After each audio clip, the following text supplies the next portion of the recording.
কোন চরমনাই, কোন এনসিবি, কোন জামাত ইসলাম, এমনকি বিএনপির কোন লোক যদি কোথাও কোন লেখালেখি করে শস্য পরিমাণ চার দেওয়ার সুযোগ নাই। আমার অনুমতির প্রয়োজন নাই, মামুন মেম্বারের অনুমতি প্রয়োজন নাই, ওনাদের অনুমতি প্রয়োজন নাই। যে যেখানে যারে যাই বাবা তারে পাইবেন তারে ধরবেন, না পাইলে বাবার ধরবেন, বাবা না পাইলে ছেলেরে ধরবেন, ঠিক আছে?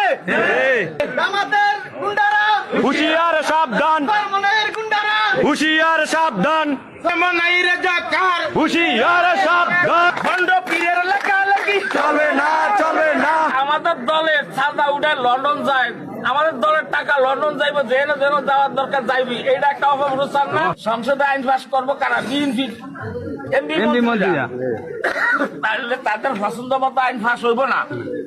এই কারণে তারা চাইতেছে এই সরকার দিয়ে কিছু আইন পাস করানোর জন্য, কিন্তু তাদের এই আশা পূরণ হইব না। চরমনাই কি ভুয়া, চরমনাই ভুয়া। আচ্ছা, আমাদের নেতাদের বিরুদ্ধে লেখালেখি ভোট করলে এদের কি ছাত্র কোন সুযোগ আছে? কি করছে? একটা শেয়ার দিছে, এর কারণে আওয়ামী লীগের ইউনিয়ন সভাপতি বক্সি নিজের হাতে নিজে এবিটা নেয়। তাইলে আমাদের দলের নেতাদের বিরুদ্ধে যদি ভোট করে আমাকে ছাড় দিব? আছে ছাড় দেওয়ার সুযোগ?